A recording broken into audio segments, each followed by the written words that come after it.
Welcome back. We're joined again by Professor John Mearsheimer to discuss what's happening in Ukraine, Iran, and of course, US grand strategy in an increasingly confusing time. So thank you for coming back on, John. It's great to see you again. You're welcome, Glenn. I'm glad to be back. So I initially had intended a different topic, but as we see the bombing of Kiev last night, which according to the mayor, Klitschko, he argued this was the worst bombing of Kiev in the entire war. It begs the question, what does this mean? And also I've seen in other parts of the country, airfields being bombed, of military airfields, which again begs the question, why wait 4.5 years to go after these airfields? How are you assessing what the Russians are doing now? Well, if you listen to a lot of the chatter surrounding this massive attack last night, it's seen as a reprisal for all of these drone attacks, these Ukrainian drone attacks into Russia. And the argument is that the Russians are getting tough now. When you hear that, and before you read about what the attacks looked like, you might think that what the Russians were going to do is go out and pound the civilian population, uh, launch what might be called a classic punishment campaign. But it seems quite clear that that's not the case, that the Russians went after military, industrial targets, and they did not purposely attack civilians. According to the Kyiv Independent, 20 Ukrainians were killed. This is surely regrettable, but it's not a large number, and it does not represent a punishment campaign, a campaign designed to kill civilians. And what the Russians did was they launched a massive attack against, let's call them strategic targets. And they've done this in the past. There's not really that much new here. Yes, it was a massive attack, but as we know, there have been numerous occasions in the past where you've had massive attacks against military industrial targets. So I don't see how this could possibly represent a response to the drone attacks by the Ukrainians against the Russian heartland. It doesn't sort of add up to me. I think the Russians are probably going to spin it that way for public relations purposes to convince their Russian leaders will want to convince the domestic audience that they're responding to these drone attacks. But in reality, this is just what you would expect from the Russians and what we've seen from the Russians in terms of bombing campaigns. So that'd be my basic assessment of what's going on here. Yeah, no, I know the media reports point to the larger killing of civilians, but as you said, in the past you would have like hundreds of drones and missiles, and you may have one or two deaths. This time it was more, relatively many more. But that being said, as you said, if you launch 500 missiles and drones, if the intention is to kill civilians, you're doing a very poor job. So it doesn't appear, as you said, this was a aim to, well, target civilians.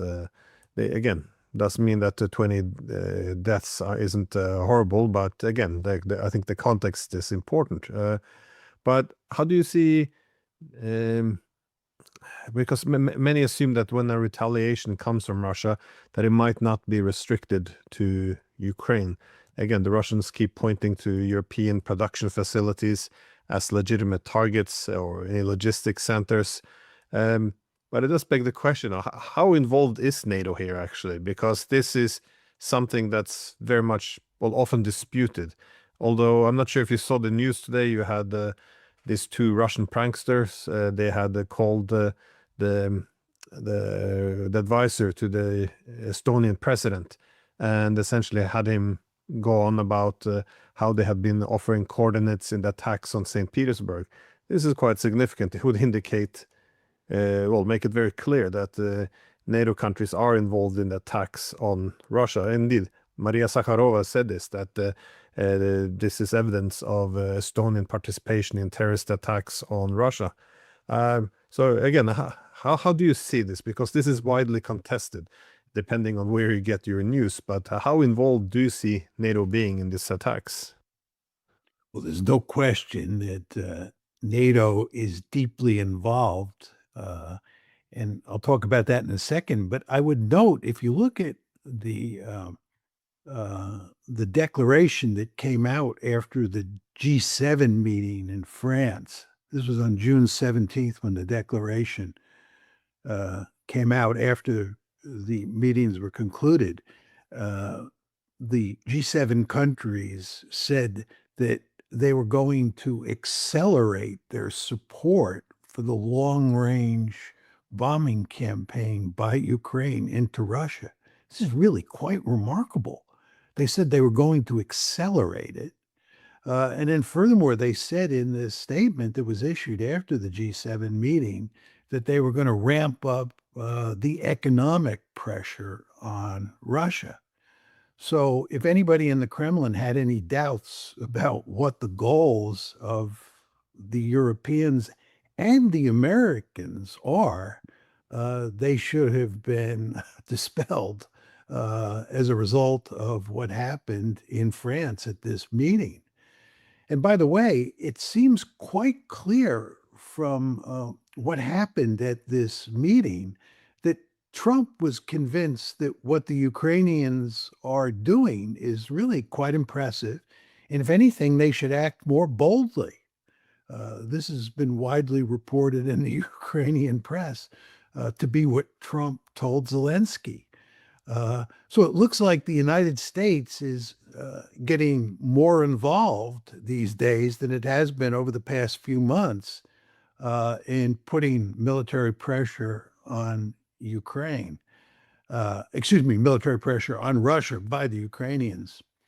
Now, there's no question that we in the West have been providing all sorts of intelligence to the Ukrainians.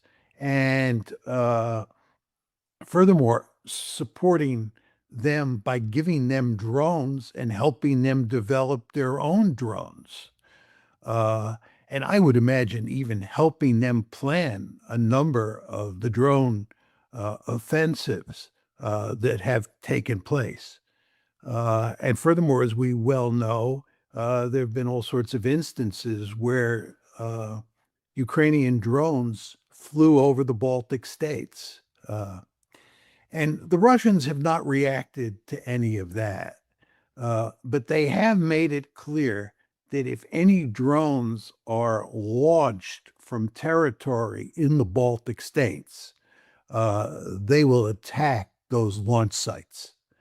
So that is, I think, at the moment, the most likely scenario for where you get a situation where Russia actually attacks a European, or to put it in more specific terms, a NATO member state. And I think for that reason, none of the Baltic states are willing to allow Ukraine to actually launch drones from their territory. But if that happens, I believe the Russians would axiomatically respond. They would be foolish not to. But let's assume that that's not going to happen. Then the question is, are the Russians going to retaliate at some point against Europe, given Europe's and America's assistance to the Ukrainians? Is it time for Russia to sort of throw down the gauntlet and actually attack targets in Eastern Europe? And this, of course, is the Sergei Karaganov argument, that the time has come to do that. And what we have to do, we meaning the Russians here, is we have to attack with conventional weapons first. And if that doesn't get the Europeans and the Americans to stop helping with this drone war, then we have to turn to the nuclear weapons. My view on this, Glenn, and I'd be curious what you think, is that the Russians won't do that right away. And I think there are sort of two reasons for that. Uh, One is I think they believe that they can parry those drone attacks quite well. Now, that's not to say they'll be able to do that over the long term, because again, the G7 countries said they were going to accelerate their efforts to help Ukraine with this drone campaign. So it may reach the point where the Russians have no choice but to retaliate. But at this point, it looks like the Russians are doing a reasonably good job of parrying the attacks. And as long as that's the case, I think the incentives for the Russians to attack into Europe are reduced significantly. Uh, the other thing that I think really matters here is what happens on the battlefield. If you believe this rhetoric in the West that the Russians are stymied on the battlefield, and if anything, they're losing on the battlefield and they're suffering massive casualties, then you can spin out a story where it might make really good sense to pursue the Karaganov policy. Uh, but the fact is, that's not what's happening on the battlefield. The Russians are actually doing quite well. They're not winning a quick victory. There's no question about that. Uh, this is a steamroller that's moving quite slowly. But nevertheless, the Russians are moving toward conquering all of Donbass. They don't have much left to conquer before they control all of that real estate. So, given that the Russians are doing quite well on the battlefield, and given the fact that the Russians seem adept at parrying these drone attacks quite effectively, not perfectly, but quite effectively for the moment, I think the incentives for the Russians to go down the Karaganov road are not that great at the moment. Uh, but who knows how this is going to play itself out in the months ahead. So that's kind of how I see it. And I'd be curious to know what you think of my analysis. No, I think that probably sounds correct. I mean, that's why I also have been a bit yeah, cautious about the way, or worried about the way many Western leaders talk about the need to bring war to Russia or increase the pain on Russia, because I think the main reason why Russia's been able to be restrained by not retaliating directly against any NATO country is exactly because the pain has been within the limit of being able to be absorbed and without, having significant impact. So essentially being these pinpricks. So then they essentially say, well, instead of going after the puppet masters within NATO, we'll just take and we'll destroy and defeat their proxy. And I think this has been the main approach by the Kremlin. The problem, which is why I'm very worried when the European leaders, now seemingly the Americans as well, are setting the objective of increasing the pain on Russia, is that luxury of simply absorbing the pain goes away, and then there's more pressure of doing some direct strikes and risking a major war with the West. And again, it's speculation, but this would make sense, because what else can Russia do then if it's no longer sustainable? The attacks was assisted by the West. What are they going to do? Are they gonna stop the war, accept a ceasefire where the West begins to rearm Ukraine in preparation of another war? I mean, are they gonna leave Ukraine and have NATO march in thereafter? This is all capitulation, which would be an existential threat. So if there is no peace and the Western escalations aren't sustainable anymore, that is, they can't absorb the pain, then I think they will, from their perspective, they will have to strike, yeah, Germany or the Baltic states, essentially putting the world at a new Cuban Missile Crisis. That is, either we go all out in war, or you guys back off. And I think this is often what would be required, or because often you see in human history, we do go all the way to the edge, and then once we face disaster, that's when this state leaders begin to change their minds. Again, I could be wrong, but one thing I did want to ask you, though, when you say at the G7 they come with these comments like, we have to accelerate the drone and missile attacks deep inside Russia. We saw NATO give some or announce some $250,000 reward for strategies for targeting Russian airfields. Why are they so open now? I mean, they're less and less covert about this.